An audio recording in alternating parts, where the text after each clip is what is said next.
आज काय पत्रकार परिषद घेतली, काय सांगणार? आज माझी उमेदवारी वंचित बहुजन आघाडीतर्फे घोषित झाली, त्याबद्दल मी पत्रकार परिषद घेतलेली आहे आणि आंबेडकर जयंतीच्या सर्वांना शुभेच्छा देण्यासाठी पत्रकार परिषद घेतली. प्रकाश आंबेडकरांनी आपल्यावर विश्वास दाखवला आहे. जळगाव लोकसभेची उमेदवारी आपल्याला दिली आहे. नेमका काय पुढचा आता अजेंडा तुमचा असणार आहे?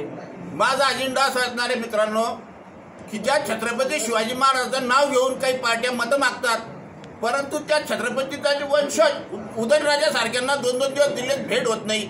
त्यांना तिकिटासाठी आता प्रत्येक वेळी असं तडपवलं जातं आहे.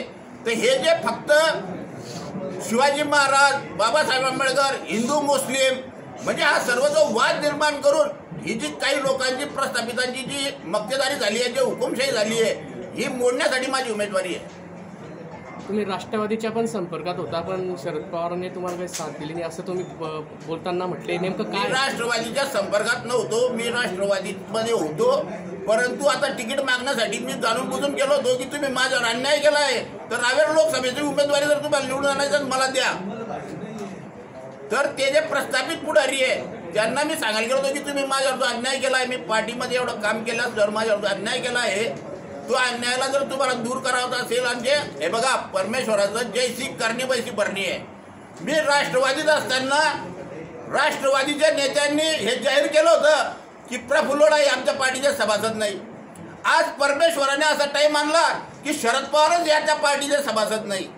तर या जगामध्ये, या धरतीमध्ये परमेश्वराजवळ कोणतेही सभासद असो, अल्लाह असो, भगवान असो, जे कोणी परमेश्वर पृथ्वीवर आहे, तर हे सत्याचा विजय होत असतो, अन्यायाला वाचा पडत असते. आणि जैशी करणी वैशी भरणीचं साधं उदाहरण आहे की शरद पवार गटाने राष्ट्रवादी पार्टीने मला सांगितलं होतं की तुम्ही माझ्या पार्टीचे सभासद नाही. आज परमेश्वराने त्या शरद पवारांचा तो टाईम आणलेला आहे. मातंबर पद्धतीची आपली लढत असते.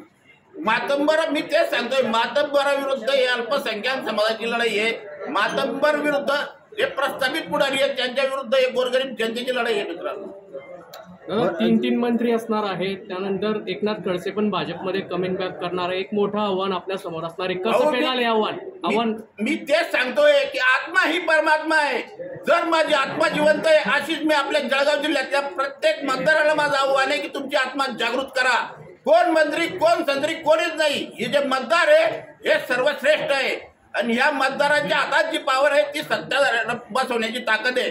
तर मला 100% गॅरंटी आहे, जळगाव लोकसभेच्या उमेदवारीतून विजयी उमेदवार हा प्रफुल्ल वंचित बहुजन आघाडीचाच राहील, हे आपण लक्षात ठेवावं. भाजप मोठा नेता आहे, भाजप हा मोठा पक्ष आहे, मोठे नेते या ठिकाणी आहे, त्यांचे आमदार देखील जास्त आहे. तर कसं मोठा या जगामध्ये आपण मतदार सर्वात मोठा आहे. या जगात कोणता पक्ष, कोणता नेता मोठा नाही. हे जे मतदार आहे हे सर्वात मोठे. तर हे जळगाव जिल्ह्याचे मतदार ठरवतील की या जिल्ह्यात मोठा नेता कोण आहे. नेता नाही, परंतु या जनतेचा सहकारी कोण आहे, जनतेचं काम करणारा कोण आहे, ही जनता जळगाव जिल्ह्यात ठरवेल. ओके.